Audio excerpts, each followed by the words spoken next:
मैं धरती पर बचा हुआ आखिरी इंसान था। मैंने 10 लाख डॉलर की महंगी वाइन स्विमिंग पूल में उड़ेल दी और खुद उसमें पूरी तरह डूब गया। फिर पूल के चारों ओर नमक का घेरा बनाया, थोड़ा सा नमक चखा, वाइन की एक घूंट ली और उस पल का आनंद लेने लगा। असल में एक खतरनाक वायरस पूरी दुनिया में फैल चुका था और पूरी मानव जाति खत्म हो गई थी। सिर्फ मैं ही जिंदा बचा था। किसी और इंसान की तलाश में मैं अपनी आरवी लेकर पूरे देश में घूमता रहा। मैंने 8 अलग अलग भाषाओं में लोगों को पुकारा, लेकिन कहीं भी कोई जिंदा इंसान नहीं मिला। मैंने सड़क किनारे लगे एक बड़े होर्डिंग पर लिख दिया, अगर कोई जिंदा है तो अगले शहर में मिलना। फिर मैं अपने पुराने शहर लौट आया। मुझे एक आलीशान हवेली मिली। मैंने उसका दरवाजा तोड़कर उसे अपना घर बना लिया। दुनिया के मशहूर संग्रहालयों की पेंटिंग्स और डायनासोर के जीवाश्म भी अब मेरे घर की सजावट बन चुके थे। मैंने सुपरमार्केट के दरवाजे तोड़ दिए और अपनी ट्रॉली जंक फूड से भर ली। साथ ही अपनी पसंद की किताबें भी ले आया ताकि मन का भी मनोरंजन होता रहे। मनोरंजन के लिए भी मैंने कोई कमी नहीं छोड़ी। मैंने अपनी पिकअप ट्रक स्टार्ट की और पूरी रफ्तार से दौड़ाने लगा। जोर से ब्रेक लगाई तो एक बड़ा फिश टैंक चकनाचूर हो गया। धीरे धीरे मैं पहले से भी ज्यादा लापरवाह होता गया। सड़क पर खड़ी कारें अब मेरे लिए सिर्फ खिलौने बन चुकी थी। ऐसी बेफिक्र जिंदगी लगभग 1 साल तक चलती रही। एक दिन मैंने कैलेंडर देखा, आज मेरा जन्मदिन था। मुझे अपने परिवार की बहुत याद आई, लेकिन अब मुझे खुद ही अपने जन्मदिन की शुभकामनाएं देनी पड़ी। 5 महीने और बीत गए। अब मेरी हालत किसी भिखारी जैसी हो चुकी थी। मेरी आलीशान हवेली कूड़े का ढेर बन गई थी और स्विमिंग पूल गंदे तालाब में बदल चुका था। अपना अकेलापन दूर करने के लिए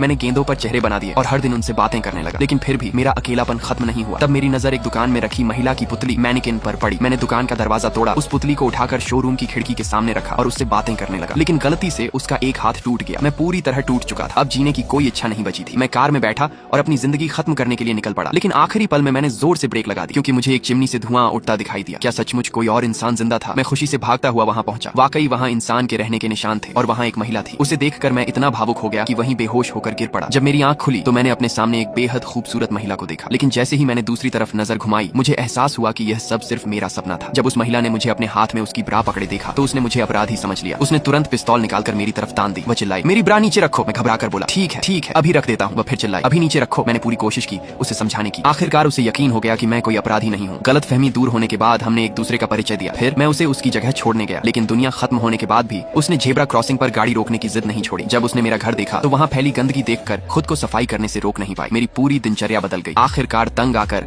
मैंने उसे घर से बाहर निकाल दिया। लेकिन अगले ही दिन वह फिर मेरे दरवाजे पर आ पहुंची। उसने कहा कि वह मेरे साथ रहना चाहती है ताकि हम मिलकर मानव जाति को दोबारा बसाने की जिम्मेदारी निभा सके। मेरा मन नहीं था, लेकिन वह अपने हाथों से ताजी सब्जियां उगाती थी। उस लालच के आगे मैं टिक नहीं पाया। कुछ ही समय बाद हमारी शादी हो गई। धीरे धीरे मैं उसके साथ रहने का आदी हो गया। लेकिन एक दिन जब मैं बाहर गया हुआ था, मेरी कार गलती से सामने वाली कार से टकरा गई। मैं तुरंत बाहर निकला। क्या धरती पर कोई तीसरा इंसान भी जिंदा था? तभी सामने वाली कार से सुनहरे बालों वाली एक महिला बाहर निकली। उसे देखते ही मेरे मन में एक ही ख्याल आया, अफसोस यही तो मेरी पसंद की लड़की थी। लेकिन अब मैं पहले से शादीशुदा था।